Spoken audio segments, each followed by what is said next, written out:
देखिए बाबू, आज की क्लास में फैन करते हैं। आज के क्लास में हम लोग व्यंजन संधि का लास्ट वीडियो फैनवा नहीं बनाना, व्यंजन संधि का लास्ट वीडियो बनाने वाले हैं। हाँ, ऊपर वाला। आज की क्लास में हम लोग व्यंजन संधि का लास्ट वीडियो बनाने वाले हैं और उसके बाद में हम लोग शुरू कर जाएंगे कौन संधि में, विसर्ग संधि में। देखिए, आपको हम जितना भी टॉपिक पढ़ाएंगे एकदम फ्रेश पढ़ा रहे हैं। अगर आप नोट भी बनाते जाएंगे, नोट्स अगर आप बनाते जाते हैं तो ये आपको बहुत बेनिफिट होगा और आपको बहुत फायदा करेगा। तो आज ये रूल नंबर हम लोग 6 को जानते हैं, रूल नंबर 5 तक हम लोग कंप्लीट कर लिए हैं। और रूल नंबर 6 में क्या कहता है समझिए, बोला है क्या, यदि आधा त है ना, आधा त, तो यदि आधा त या आधा द के बाद, यदि आधा त या आधा द के बाद पूरा तालाबी स हो तो आधा त या आधा द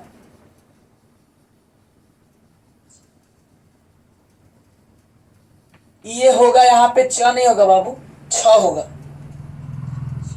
नहीं नहीं, ठीक है ठीक है ठीक है। देखिए, बोला है क्या, यदि आधा त या आधा द के बाद पूरा तालाबी स हो तो आधा त या आधा द आधा च हो जाता है। क्या होता है, आधा च हो जाता है और तालाबी स के स्थान पर कोची लिखा जाता है छ, यानी कि तालाबी स जो है वो कोची में बदल जाता है, छ में बदल जाता है। मेरे भाई बहन, इसको बढ़िया से समझने का प्रयास करिएगा।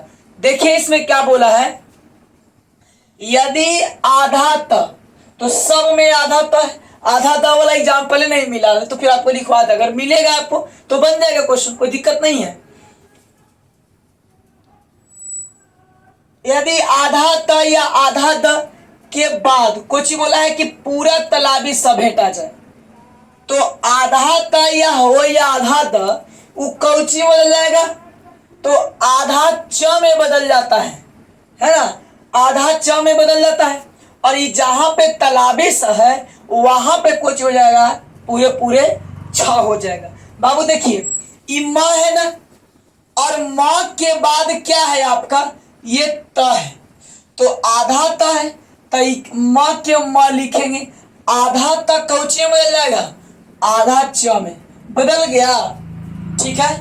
और आधा च तो हम इसी तरह से लिखते हैं। अगर आपको समझने में दिक्कत है तो आधा च हम ऐसे भी लिखते हैं, कोई गलती नहीं है, लेकिन ज्यादातर आप बुक में इस तरह से देखे होंगे लिखा हुआ है, ठीक है। तो आधा च, अब बोला है क्या कि आधा त के जगह आधा च लिखेंगे, अब पूरा तालाबी स के जगह पे क्या लिखेंगे, पूरे पूरे छ लिखेंगे। तो ये दोनों का काम कुछ हो गया, समाप्त हो गया। कौन बचा बाबू लास्ट में आपको, र, क्या बन गया, मच्छर। अब देखिए, ये आधा तक के बाद क्या है ना तालाबी सा, तो आधा तक के बाद जब तालाबी सा रहेगा तो कुछ हो जाएगा, आधा च हो जाएगा। और तालाबी सा है तो कुछ हो जाएगा, पूरे पूरे छ हो जाएगा। और वास के क्या होगा, वास कुछ हो गया, उच्छ्वास।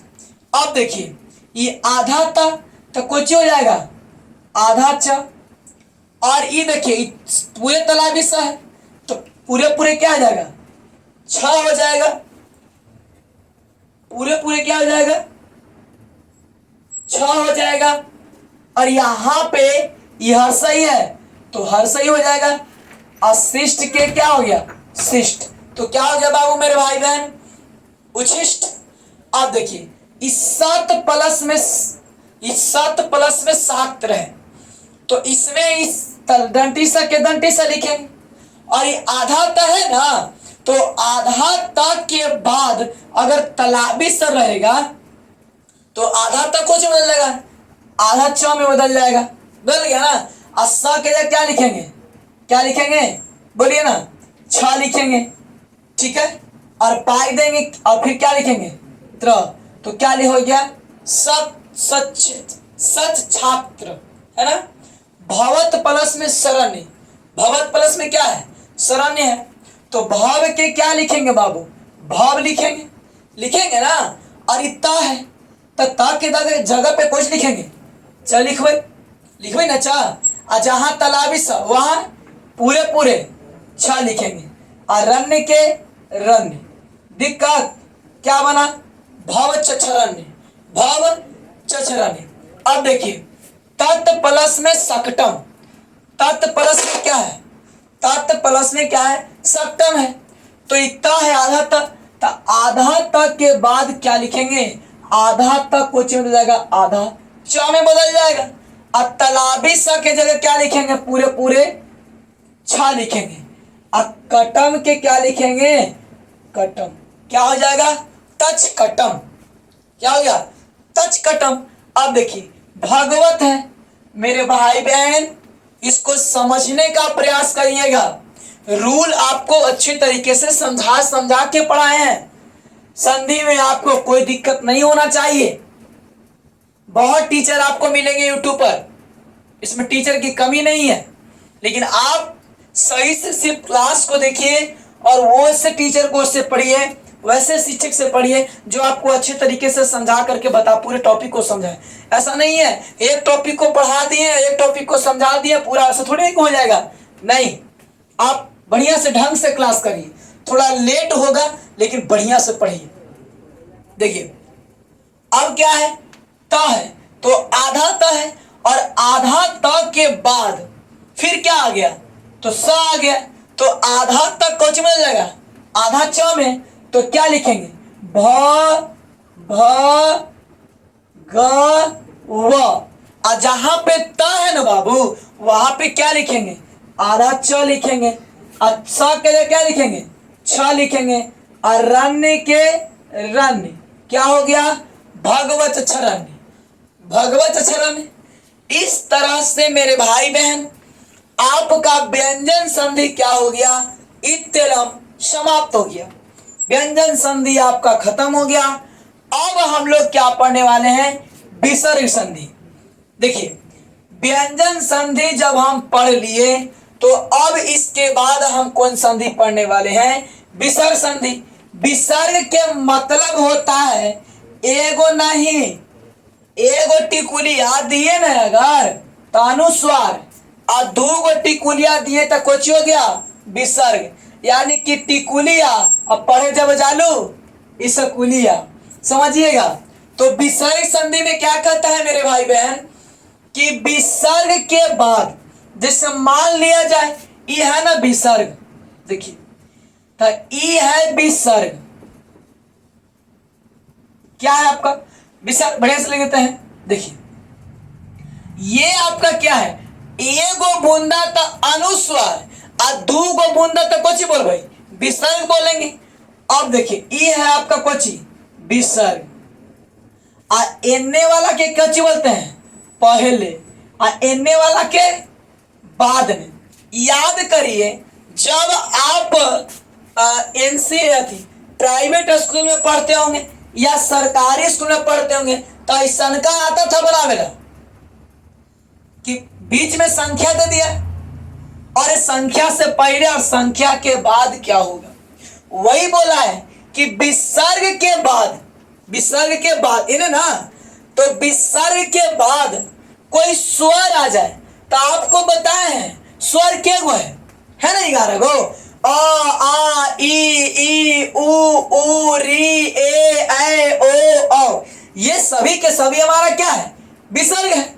तो बोला है क्या कि यदि विसर्ग के बाद अ या आ रहे, सॉरी गलती हो गया, यदि विसर्ग के बाद कोई स्वर आ जाए या कोई व्यंजन आ जाए, आने पर विसर्ग में जो परिवर्तन या विकार उत्पन्न होता हो तो उसे हम कौन संधि कहते हैं? विसर्ग संधि कहते हैं। देखिए जिससे मान लिया जाए कि एगो कोई कमरा है, कैमरा नहीं कमरा है, रूम है, रूम छोटा है और एक लड़का जो है इस रूम में रहता है, पढ़ाई करता है अब इसी दौरान क्या हुआ, इस लड़का के 2 बहन और 3 गो भाई आ गए, 2 गो बहन और 3 गो कोची आ गया, भाई आ गया।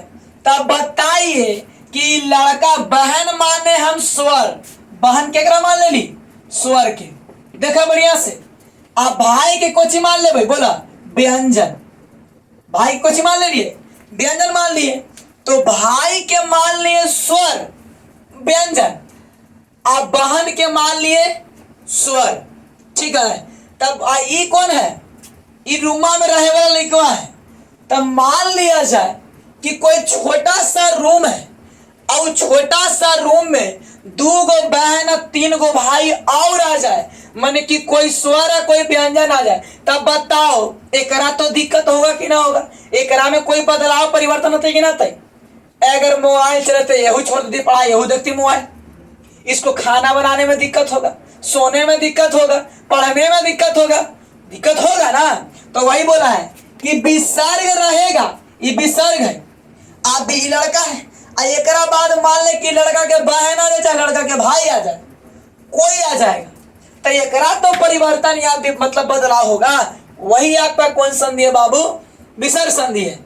यानी कि बोलता है विसर्ग के बाद, विसर्ग के बाद कोई स्वर आ जाए, कोई स्वर, 11 गो स्वर है, कोई स्वर आ जाए या व्यंजन आ रहा है, कोई व्यंजन आ जाए, व्यंजन आने पर एकरा में विसर्ग में जो परिवर्तन या विकार की जो परिवर्तन या बदलाव आता हो तो हम उसे क्या कहते हैं, विसर्ग संधि कहते हैं, ठीक है। तो उसे हम क्या कहते हैं, विसर्ग संधि कहते हैं। एक बार फिर से, विसर्ग रहेगा विसर्ग, अब विसर्ग के बाद कोई कोची आ जाएगा, कोई स्वर आ जाएगा या कोई भी व्यंजन आ जाएगा। तब विसर्ग के बाद कोई स्वर या कोई व्यंजन आने पर एकरा में कोई परिवर्तन अगर या विकार अगर उत्पन्न होता हो या कोई बदलाव आ जाता हो तो हम उसे कौन संधि कहते हैं, विसर्ग संधि कहते हैं। उसे हम कौन संधि कहते हैं, विसर्ग संधि कहते हैं। अब देखिए नी प्लस में फल है ना, नी प्लस में क्या है, फल। तो नी का क्या लिखेंगे, नी, और जैसे ही विसर्गवा देख रहे ना तो एक में बदल दिया, आधा मुंह में बदल जाएगा। सब रूल पढ़ाएंगे आपको।